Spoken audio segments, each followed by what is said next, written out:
Dear viewers, the Solomon Islands, located between Papua New Guinea and Vanuatu in the South Pacific Ocean, is a confluence of more than 900 calm and beautiful islands.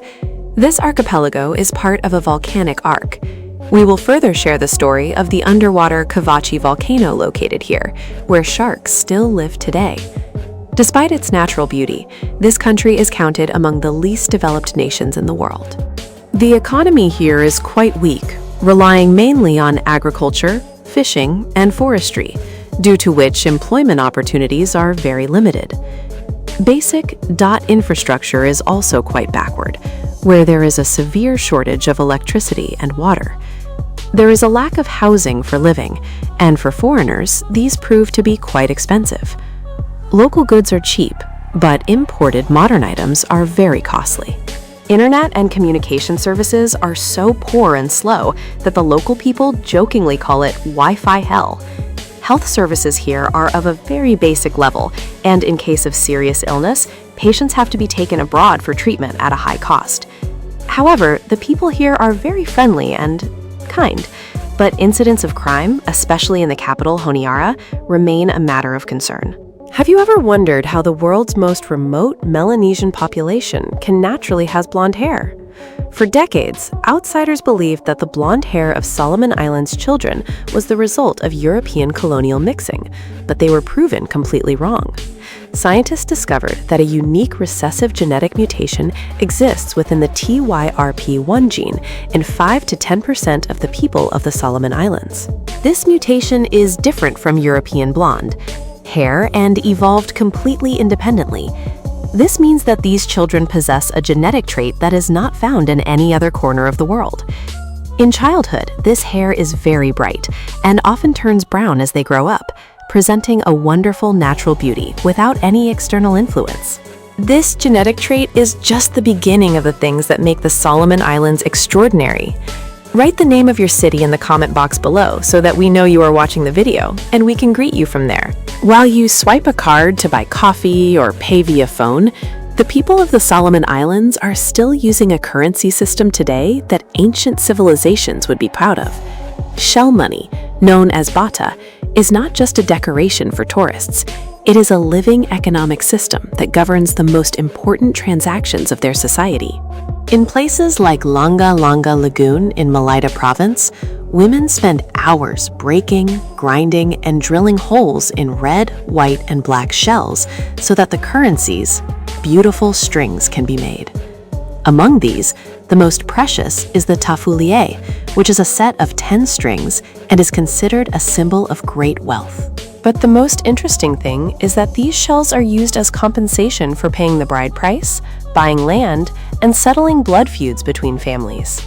In the culture of the Solomon Islands, when a woman gets married, her family loses her companionship, her labor in the fields, and her future children. The bride price given in the form of thousands of woven shells and dolphin teeth. Price is not just a trade. It is a formal ceremony to show deep respect and compensation for this profound loss. This system has survived today, despite colonization and modernity, because it serves purposes that paper notes never can. Could such a currency be used in your country today? Give your answer in the comments below. Due to its remote location, the marine life of the Solomon Islands still exists in that pure state, which is becoming impossible to find anywhere else on Earth. We are talking about an experience where you can find your step out from your room's balcony and dive into crystal clear water with reef sharks. It is a place where human interference is minimal. Wherever you see wild dolphins elsewhere, there are usually so many people in boats that you only see a pod if you are lucky. In the Solomons, there are certainly more marine animals than humans, and the calm waters mean that when you see dolphins, you see large groups of 30 or 40 dolphins playing, stretching all the way to the horizon.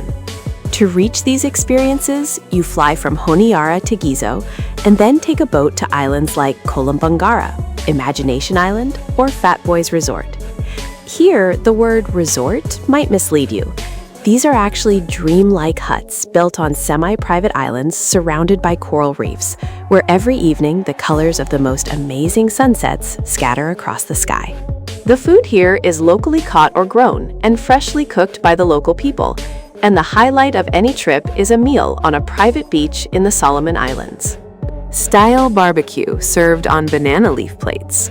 Along with paddleboarding, kayaking, fishing trips, snorkeling, and diving, you are surrounded by colorful corals, tropical sunshine, and an endless clear blue sea. As far as the eye can see, there is only water. Does this look like your dream paradise? If you would like to visit the Solomon Islands, write yes in the comments. Or if it is too far and isolated for you, write no. This underwater volcano named Kavachi, located south of Vangunu Island in the Solomon Islands, is called Rajote Kavachi by the locals. They call it This Means Kavachi's Oven, and NASA satellites regularly record massive plumes of superheated and sulfur-rich water rising from beneath the ocean surface. Kavachi has become active for the first time in nearly a decade. What looks like lightning underwater is actually fierce steam explosions. When seawater comes into contact with basaltic lava at temperatures exceeding 1,000 degrees Celsius, it instantly turns into steam and expands to 1,600 times its original volume. To understand this scale, imagine the water of a small hot tub suddenly expanding and filling an entire Olympic-sized swimming pool in an instant.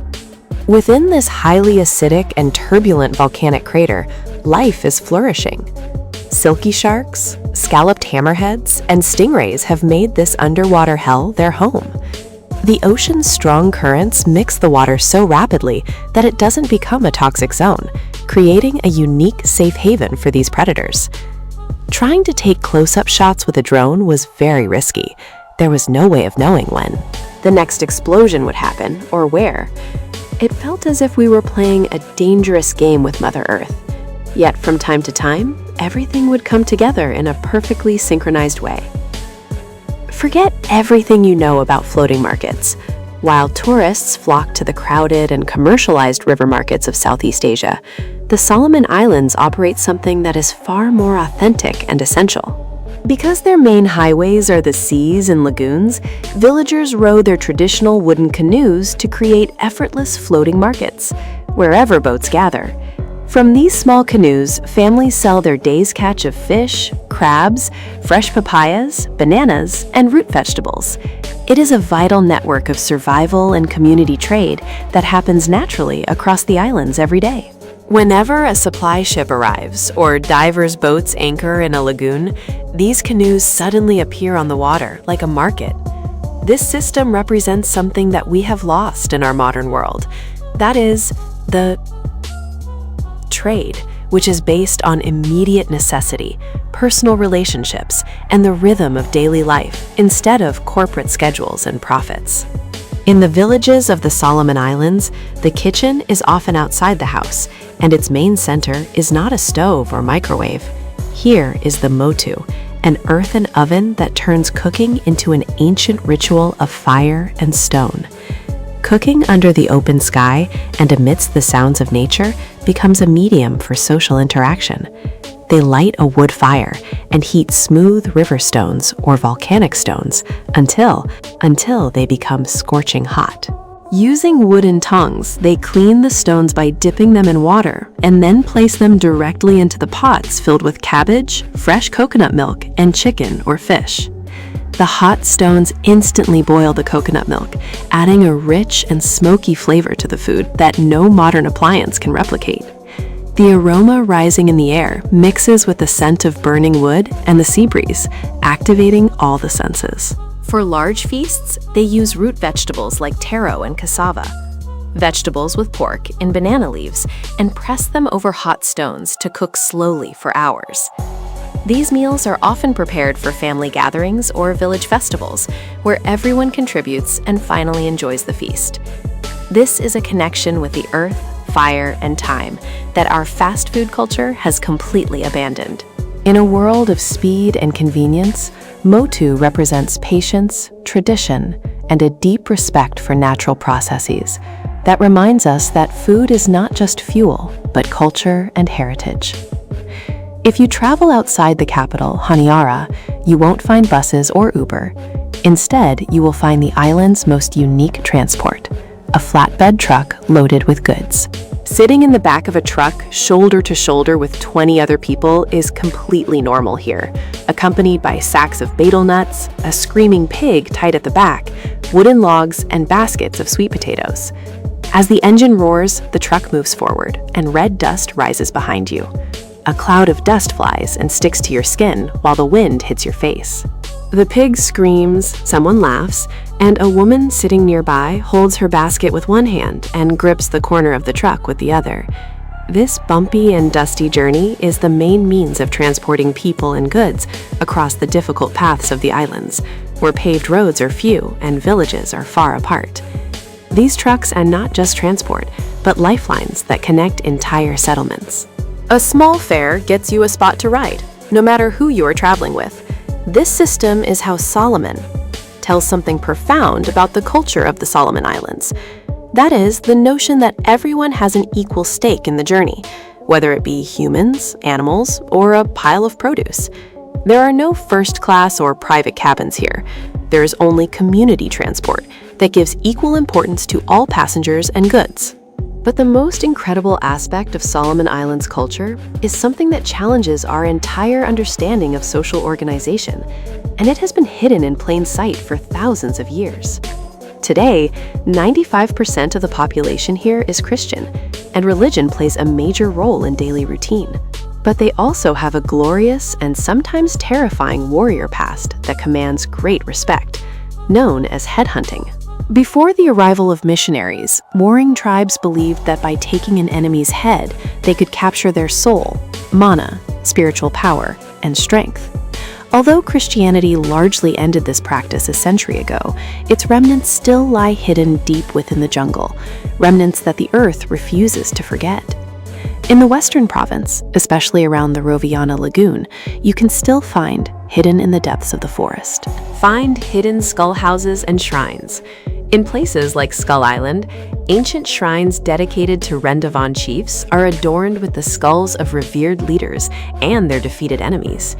These are active spiritual sites where the people of the Solomon Islands hold deep respect and fear for the spirits of the ancestors residing there. Tourists are often expected to remain silent and sometimes must seek permission before entering, because these are not merely remnants of a forgotten past, but living connections with ancestors who are believed to. They still watch over and protect. In remote areas like the highlands of Malaita, reaching a modern medical clinic can involve days of trekking through treacherous trails. Narrow jungle paths wind over steep hills and across rivers, where a journey can take hours or even days, depending on the weather. But these are not the witch doctors depicted in colonial stereotypes. These are Kastom healers, and their method of treatment reflects the deep connection between physical and spiritual health. Solomon Islands culture deeply intertwines the physical body with the spiritual world. If someone falls ill, it is sometimes considered the result of a curse, the breaking of a social taboo, or the work of offended spirits. A Kastom healer treats patients using their extensive botanical knowledge, creating medicines from tree bark, leaves, and roots that have been tested over generations. You might find them carefully crushing leaves with stones, boiling roots over an open fire, or invoking the ancestors. Whispering ancestral words while applying plant extracts directly onto the skin. But they also perform spiritual practices to break curses or appease offended spirits. For many Solomon Islanders, modern medicine and Kastom healing are not contradictory. They work side by side. A person might take antibiotics for an infection while simultaneously receiving spiritual healing to correct the underlying spiritual imbalance that allowed the illness to take hold. This is a holistic approach to health that our modern medical system has largely abandoned. These Kastom healers possess knowledge that pharmaceutical companies would spend millions to acquire. They have a detailed understanding of which plants treat which conditions, how they are prepared, and when spiritual intervention is necessary alongside physical healing. The Solomon Islands have seen continuous human habitation for over 5,000 years, making it one of the oldest continuously inhabited places on Earth, long before the existence of a written language. Generations lived here, adapted, and passed down knowledge through stories, rituals, and experiences. Evidence suggests that Papuan-speaking hunter-gatherers from New Guinea first arrived here. This was followed by the early Melanesians in 4000 BC. The Lapita people, who were master navigators and expert potters, arrived about 3,000 years ago and inhabited these islands between 2000 and 1600 BC. Fragments of their intricately patterned pottery are still being discovered today, offering a rare glimpse into a culture that left no written records but left an indelible mark. Think about the significance of this timeline. While Europe was still emerging from the last ice age, developed human societies in the Solomon Islands were already flourishing. They developed complex navigation techniques, agricultural systems, and cultural practices that survived for millennia. They understood the stars, ocean currents, and the movements of birds with a precision that challenges even modern instruments today.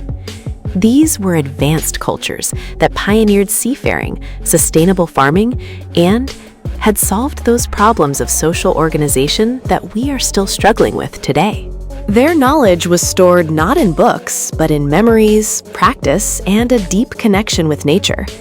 Spanish explorer Álvaro de Mendaña was the first European to discover these islands in 1568, but he was encountering civilizations that had been refining their way of life for 5,000 years. The British colonized the islands in the 19th century and declared them the British Solomon Islands Protectorate in 1893, which was informally called the Happy Isles. The Solomon Islands became self-governing in 1976 and gained full independence from the UK in 1978. Despite centuries of colonial influence, core cultural systems like the Wantok network, shell money, and Kastom healing have not only survived, but are flourishing alongside modern institutions. Foreigners arriving in the Solomon Islands are often surprised by their relaxed attitude toward time. They don't live by the clock, they live by relationships. A meeting might start late, or plans may change, but no one feels the stress is visible, because what matters most is not the time, but the people involved. The true cornerstone of their society is the Wantok system, which literally means one talk. It is a collective support network of people who share the same language, family group, or clan. It works like this. If a Wantok is in need, it is an unspoken rule that you will share your food, shelter, or money with them. It is a safety net that ensures no one is left behind. This is the reason why the people of the Solomon Islands are incredibly hospitable toward strangers. This system survived because it recognizes what our individualistic culture has forgotten, that true security comes not from bank accounts, but from community bonds. The Wantok system operates in one of the most linguistically diverse places on Earth, where over 120 local languages are bridged by Solomon Islands Pidgin. Travel just a short distance between villages, and you may find entirely different languages, each with its own identity and history. To untrained ears, this might sound like broken English, but it has its own rich Melanesian grammar and vocabulary.